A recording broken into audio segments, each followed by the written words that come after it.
Everything is under control. Photography, journalism, the authorities, they don't allow people to live the way they want to live.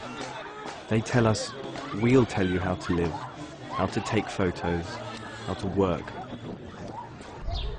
Javad Mukhini was on the streets during those days. Now he's had to leave Iran, seeking refuge in Turkey because of the photos he took. They're stunning images, but they cost him his job, because he was working for the Revolutionary Guard press agency Fars News, a tool of the state. And these were images that the regime in Iran didn't want the world to see. They told us not to go out and take photographs. They did not issue us with permits. They had told us not to take photographs and said that we are not going to be responsible if anything happens to you. We will not back you up, and we will even testify against you and claim that you are spies. He defied his boss's orders, and this picture made it all the way to the front cover of Time magazine, every photographer's dream, but it was to be his downfall. I took part in a meeting with the managing director of the Fars News and all the other photojournalists. He said he knew that 2 photographers had sent pictures abroad, and that if he found out who they were, he would deal with them severely. Javad fled, leaving with nothing but his camera, laptop and a change of clothes. I was afraid of flying. I took a risk coming to the airport. The passport officer asked me which town in Turkey I was visiting. Ankara, I said. Why Ankara and not another place, he asked. What if I went there and never came back? What do you mean, I asked. Of course I'm coming back. What reason would I have to not come back? Because he took these photographs, Java became one of 80 young journalists to have fled Iran since the demonstrations. 39 are behind bars.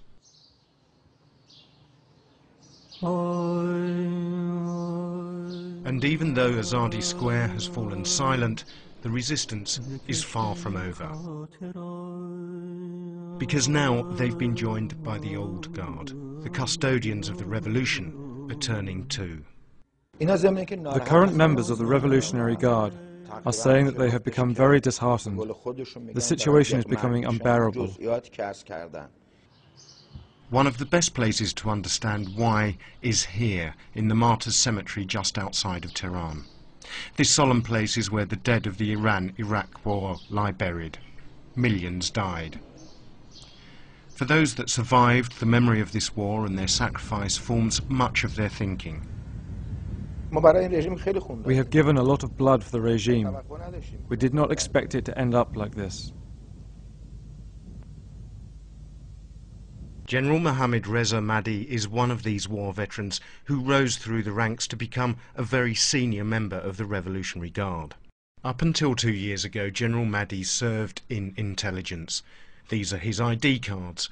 Note the Revolutionary Guard insignia in the top right-hand corner. He later headed the powerful Committee for the Protection of the Revolution. It's exceptional for a man like this, with nearly 30 years loyal service, to speak out against the regime. I am simply acting on the promise I made to my martyred brothers and fellow warriors, and the oath we swore together. The regime is witnessing its destruction. The regime is prepared to instill fear and insecurity into the people within Iran in order to ensure its stability. It has got to that stage. The regime is sinking. Every morning he puts on his bulletproof vest. It's a daily ritual.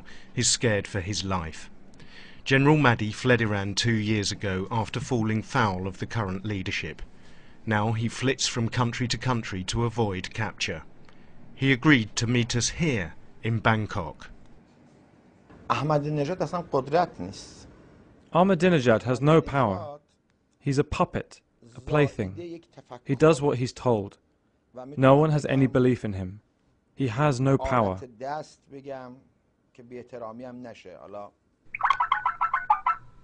سلام علیکم آقا. سلام ازن آقا. من فقط زنگ عرضداری بکنم و یه احوال پرسی. Just as Iran's young bloggers use the internet to post their messages of dissent, so the general connects to the internet, conducting a whispering campaign with other high-ranking co-conspirators in Iran via Skype. sharing intelligence and monitoring events, trying to garner support to destabilise the regime from afar. General Mahdi told us that over a third of the Revolutionary Guard are against the regime. There is no way of verifying his claims. But back in Turkey we found a reluctant and frightened man who backed up what General Mahdi told us.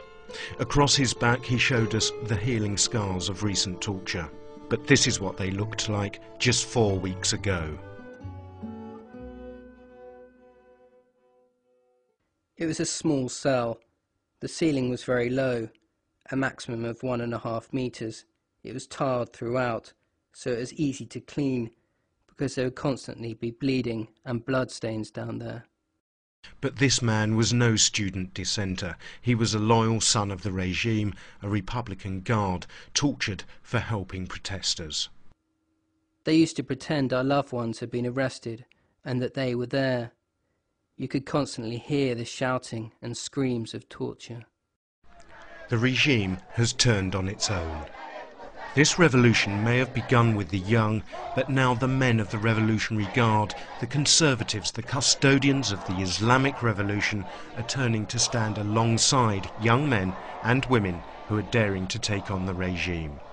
It's this unholy alliance between young and old that is posing a new threat to the survival of the Islamic Republic.